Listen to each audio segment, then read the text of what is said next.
In this question, you will be asked to give your opinion about a familiar topic. After you hear the question, you will have 15 seconds to prepare your response and 45 seconds to speak. Some people like to study in public places where there are other people around. Others prefer to study in places where there are few or no people around. Which kind of place do you prefer? Explain why. Please prepare your answer after the beep.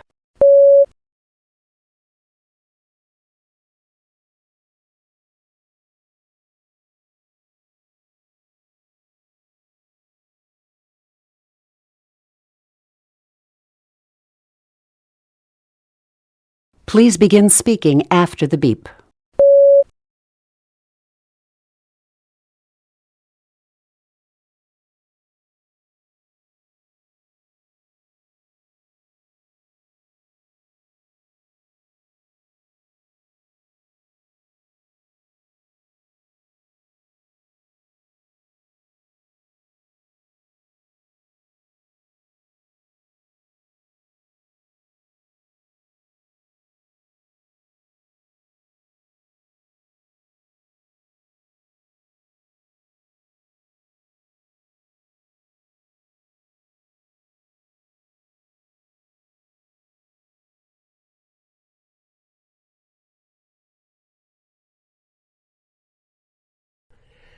In this question, you will read a short passage about a campus situation and then listen to a talk on the same topic.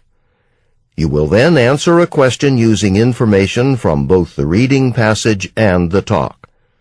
After the question, you will have 30 seconds to prepare your response and 60 seconds to speak. Read a student letter from the campus newspaper. You will have 45 seconds to read the letter. Begin reading now.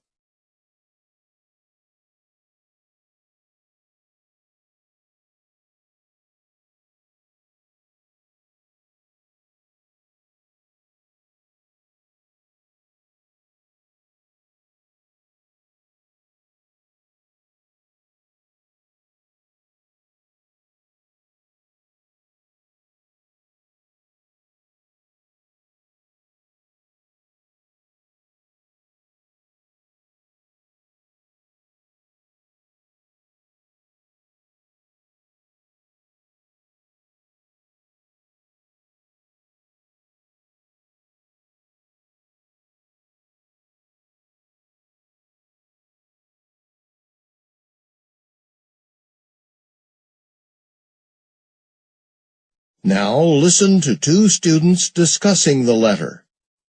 He's totally right about this, you know.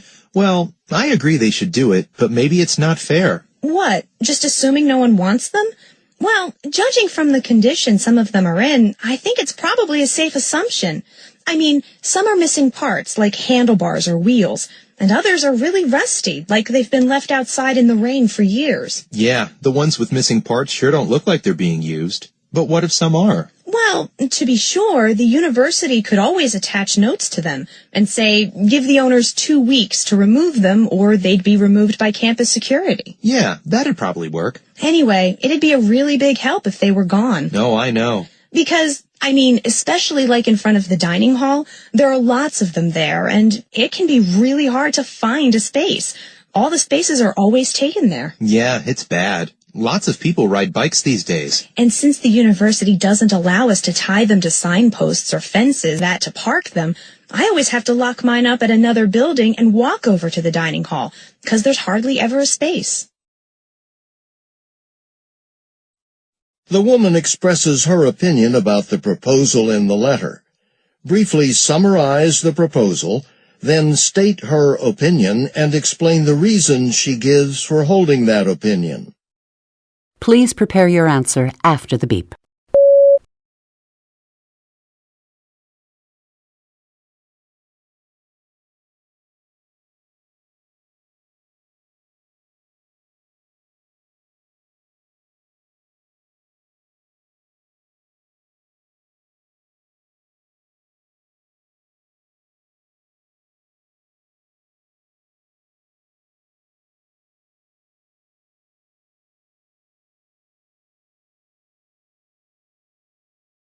Please begin speaking after the beep.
In this question, you will read a short passage on an academic subject and then listen to a talk on the same topic.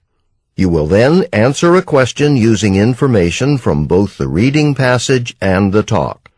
After the question, you will have 30 seconds to prepare your response and 60 seconds to speak. Read a passage about scatter hoarding from a biology textbook. You will have 50 seconds to read the passage. Begin reading now.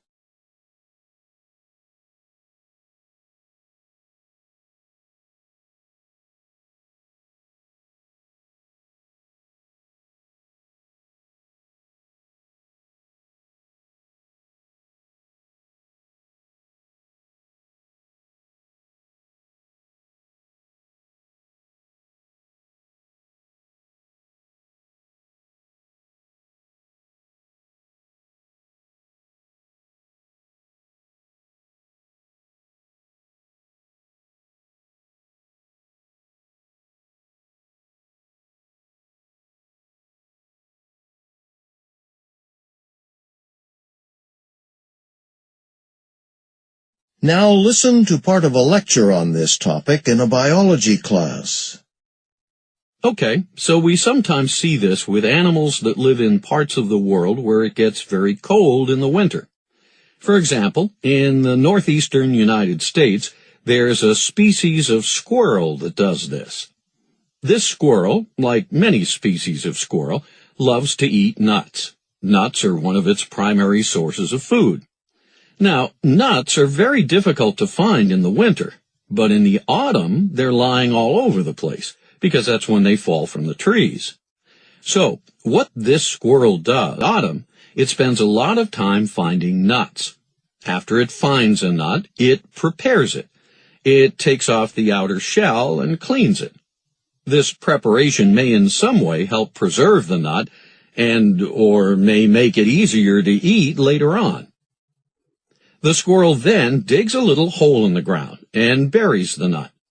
In one autumn, this squirrel may bury hundreds of nuts. But it doesn't just dig a big hole and put all the nuts in it and cover them up. No, it digs hundreds of holes all over the place, and it puts just one nut in each hole. Now, why would it do that? Well, primarily because even if other animals happen to find some of the holes, some of the nuts, the squirrel will still have a lot of other holes with nuts in them, so it'll still have enough food to survive the winter.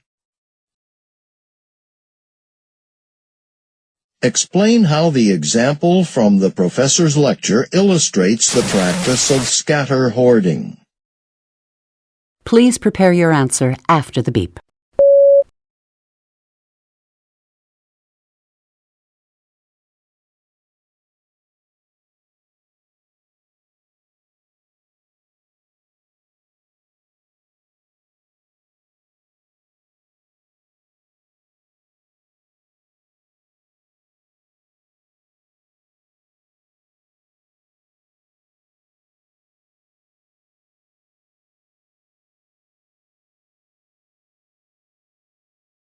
Please begin speaking after the beep.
In this question, you will listen to a short lecture.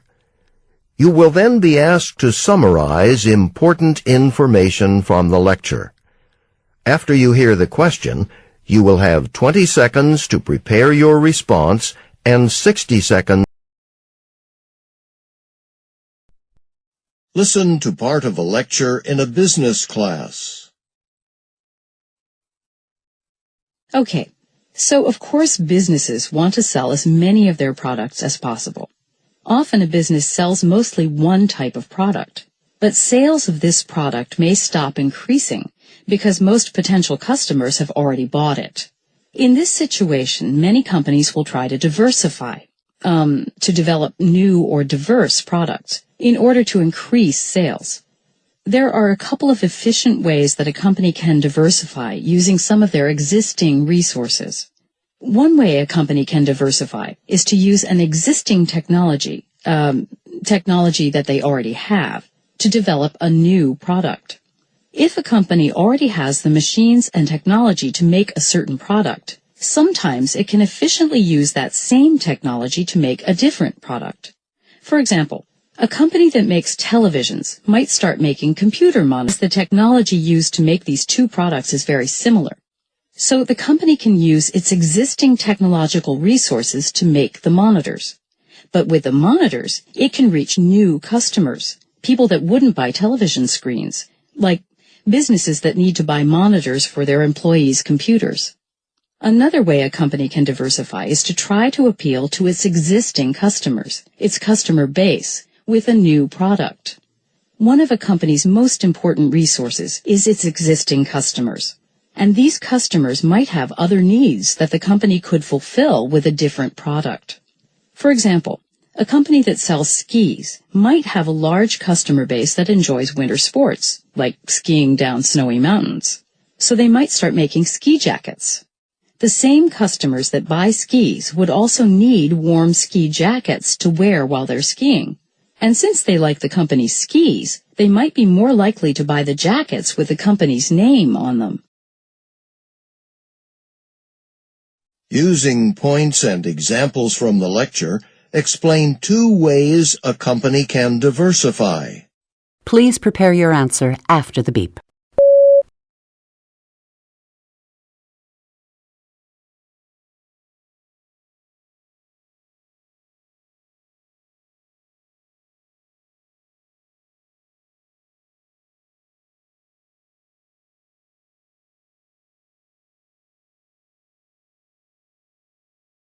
Please begin speaking after the beep.